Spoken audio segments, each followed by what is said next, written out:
నువ్వు పాటలు పాడుతావు, ట్రై చేయి అంటే అట్లా డిఆర్సీలో ఒక 5 సాంగ్స్ పాడిన, ఇట్లా బయట వాళ్ళకు కూడా చాలా సాంగ్స్ పాడిన, బోనాల పండుగకి అట్లా పాడడం జరిగింది. అట్లా నా సింగర్ ప్రయాణం నుంచి స్టార్ట్ అయింది. అట్లా నేను కొంచెం నేర్చుకోవడం జరిగింది దాని గురించి, గమకాలు ఎట్లుంటాయి, ఆ పిచ్ ఎట్లుంటది, స్కేల్స్ ఉంటాయి దాంట్లో, స్కేల్స్ ఉంటాయి తగ్గట్టు మనం కూడా వాడాలి, ఆ పిచ్ అందుకోవాలి. అట్లా నేర్చుకున్నా కొంచెం ఇప్పుడు నేర్చుకొని నేను రాస్తున్నా పాటలు, నేను రాసుకొని నేను పాడడం కూడా జరుగుతుంది.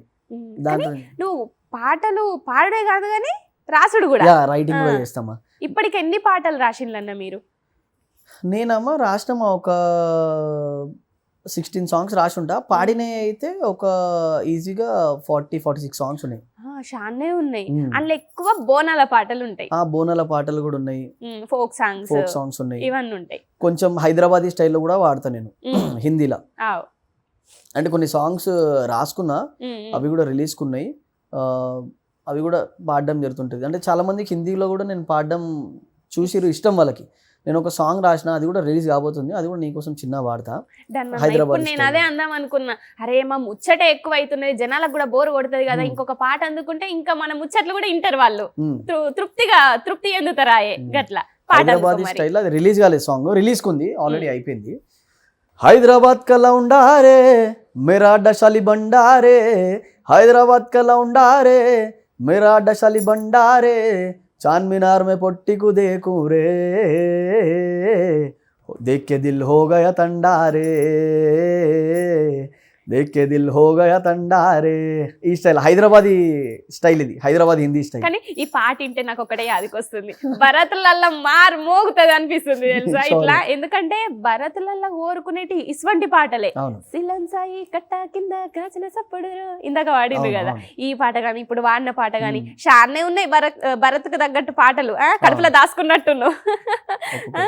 ఇప్పటికి ఇంకా మరి ఇప్పుడు ఆర్టిస్ట్ గా కూడా చేస్తున్నారా, లేకపోతే ఇట్లనే సింగింగ్ వైపే ఉన్నారా? మరి బేసిక్ ఏంటంటే మన యాక్టర్ని సినిమాలు కూడా చేస్తున్నా, సినిమాలు చేసుకుంటూ నేను జనాలని ఎప్పుడు నేను కనిపిస్తుండాలి, వాళ్ళని ఆదరిస్తుండాలి, వాళ్ళ ప్రేమ పొందాలని నేను ఇన్స్టాగ్రామ్లో కూడా రీల్స్ చేయడం జరుగుతుంది.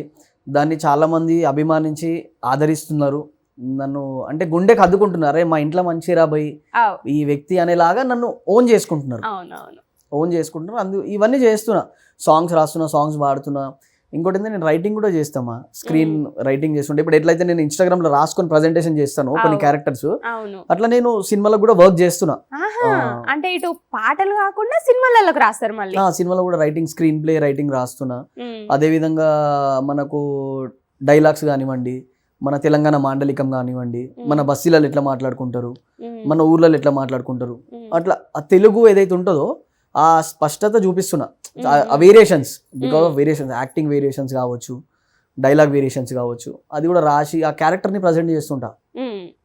ప్రజెంటేషన్ కాదన్నా, ఇప్పుడు చాలా మంది అనుకుంటారు, ఇగో అమ్మ నాయనకు ఇంతమంది పిల్లలు ఉన్నప్పుడు వాళ్ళ కష్టాన్ని మనం కళ్ళారా చూస్తున్నాము, మనకు ఊహ తెలిసినప్పటి నుంచి ఇప్పటి వరకు ఏజ్ వరకు చూస్తున్నాము. వాళ్ళకి ఏదో ఒక జాబ్ చేసి వాళ్ళని కూర్చుండబెట్టి తినబెట్టాలా, ఇన్నని పైసలు వచ్చినాయి, నెలకు జీతం వచ్చిందా వాళ్ళ చేతిలో పోయి పెట్టాలా అని చాలా మందికి ఉంటది.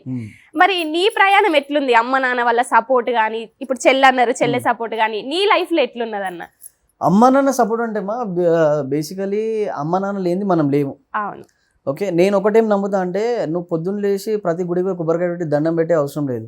నన్ను అడుగుతా అంటే దేవుని మొక్కాలే కాదనంటలే, కానీ మనల్ని ఫస్ట్ భూమి తీసుకొచ్చిన వ్యక్తులు తల్లిదండ్రి, వాళ్ళని మించిన దేవుడు ఎవరు లేరు అని నమ్ముతా. అంటే దేవుడు ఉన్నాడు, మనకు తల్లిదండ్రి తర్వాతనే దేవుడు. ఎందుకంటే మనం దేవుని చూస్తున్నాం అని అంటే తల్లిదండ్రిని పెట్టిన భిక్షనే కదా దేవుని చూడడము, లేకపోతే చూడలేం కదా. మా మమ్మీ డాడీ నాకు చాలా అంటే చాలా సపోర్ట్. మా డాడీ కూడా ఎంత సపోర్ట్ అంటే, నేను ఏదైనా హెయిర్ కట్ చేయించుకున్నా, ఏదైనా చేసుకున్నా, ఏదైనా ఉన్నా డిఫరెంట్గా మెయింటైన్ చేస్తున్నా. మీరు నమ్మరు, ఇది చాలా మందికి తెలియదు. సిలం సాయి కట్ట కింద సాంగ్ పాడే ముందు నేను మా డాడీది బ్లెజర్ వేసుకున్నా, మా డాడీ డిన్నర్ అది. మా డాడీ బట్టలు ఇప్పుడు కూడా వేసుకుంటే, ఏదైనా షూటింగ్ ఏదైనా పల్లెటూరు క్యారెక్టర్ ఉంది, ఏదైనా కొంచెం క్లాస్ అంటే కొంచెం ఏదైనా మిడిల్ క్లాస్ స్టైల్గా కనిపించాలి, ఒక వ్యక్తిలా క్యారెక్టర్ చేయాలి అంటే నేను మా నాన్న కాస్ట్యూమ్ తీసుకెళ్తాను. మా నాన్న బట్టలు వేసుకుంటే నాకు ఏదో ధైర్యం ఉంటుంది, అరే మా నాన్న నాతో నుండి వేపిస్తున్నాడు అని. ఒక నాతో రాకున్నా ఆయన డ్రెస్ నేను వేసుకున్నా కాబట్టి నాతోనే ఉన్నాడు. ఇందాక నువ్వు అన్నట్టు నేను ముచ్చట అందాం అనుకుంటున్నా, నిజంగా నీ జుట్టు మంచిగా ఉన్నది, అసలు ఏం నూనె పెడతావు, ఏం షాంపూ పెడతావు జర చెప్పరు, అది నా జుట్టు అంతా ఊసిపోతున్నది. నేను ఏం షాంపూ పెట్టా, అందు గురించి ఇట్లున్నది. అవునా? అయ్యా ఓ మస్తు రకరకాల షాంపులు పెట్టి నూనె పెడితేనే జుట్టు అంతా మా ఊసిపోతుంది అమ్మ ఏం చేస్తుంది 3 రోజులకు ఒకసారి 2 రోజులకు ఒకసారి మంచిగా కుంకుడుకాయలు రాస్తుంది, రాసి బిడ్డ ఇక ఇంట్లో పెట్టిన షాంపూ ఏం పొనక్కో ఎలాగా అంటది. అంతేనా?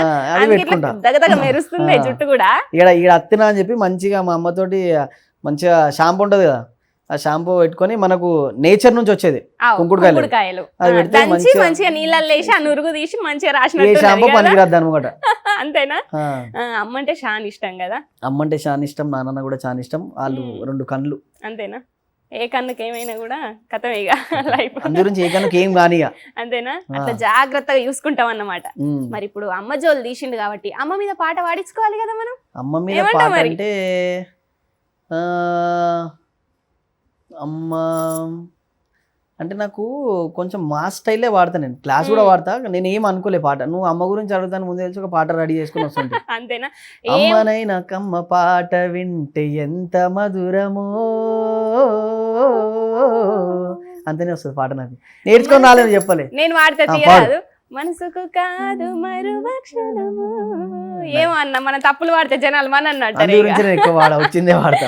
ఏం కదలే, నీ మాటలలో తెలిసిపోతున్నది అన్న అమ్మ నాయన మీద ఎంత ప్రేమ ఉన్నది అనేది. ఆ మాట చాలదా మనకు?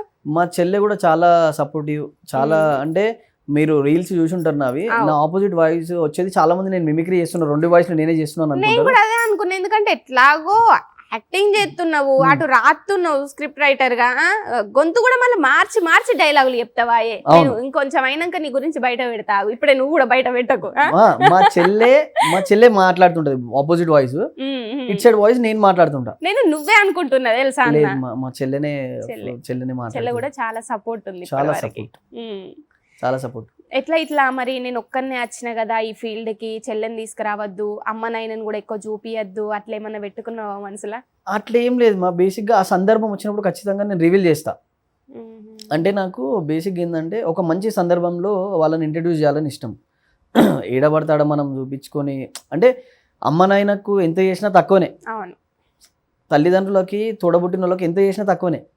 అట్లా నాకేంటంటే ఒక గొప్ప స్థాయిలో వాళ్ళని నన్ను చూడాలని వాళ్ళు ఆశిస్తుంటారు. ఇంకోటి ఏంటంటే మా అమ్మ కావచ్చు, మా నాన్న కావచ్చు, మా చెల్లె కావచ్చు, వాళ్ళు గుడికి పోతే వాళ్ళ గురించి ఎన్ని కోరికలు కోరుకుంటారో తెలియదు, నా గురించి మాత్రం కోరుకుంటారు. ఏమన్నా మాట చెప్పినవా అన్న, అంత ఇష్టం నువ్వు, నేనంటే అట్లా చూసుకుంటున్నావు కూడా నువ్వు. అంటే వాళ్ళు నన్ను అంటే అట్లా చూసుకున్నారు, నన్ను అట్లా ప్రేమ చూసుకున్నారు కాబట్టి నాకు తెలుసు. అంటే అమ్మన్న, చెల్లన్న, నానన్న ఆ ప్రేమ ఒక అనుబంధం ఏంటంటే అదొక కనెక్షన్ మాది. అది మనము బేసిక్ ఏంటంటే ఆ సందర్భాలు నేర్పిస్తుంటాయి మనకు. అమ్మ నాన్న మీద ప్రేమ, తల్లి మనసు ఎలాంటిదంటే తల్లి దొడ్డు బియ్యం తిని పిల్లలకు సన్నబియ్యం పెడుతుంది, నైనా కూడా అంతే. ఇప్పుడు 1/2 కిలో చికెన్ కూర చేసినాం అనుకో, అమ్మ నాన్న ఏం చేస్తారు, వాళ్ళు ఇంత సోరవ పోసుకొని మనకు ముక్కలు పెడతారు. తిను బిడ్డ, నువ్వు తింటే నీకు బలం వస్తుంది, మేము తినే గింత దూరం వచ్చినామని అంటారు. అంతే. అంటే ఆ ప్రేమ మనం ఒక గొప్ప విషయం ఉంటుంది. ఆడపిల్లకంట అమ్మాయినకనే తెలిసి ఉంటదంట, అమ్మ వాల్యూ ఏంది అమ్మాయినకనే తెలుస్తుంది, మొగానికి నానైనాక తెలుస్తుంది. ఇది నిజం అన్న, గట్టి మాట, అసలు మంచి మాట చెప్పినావు, ఇదైతే నిజము.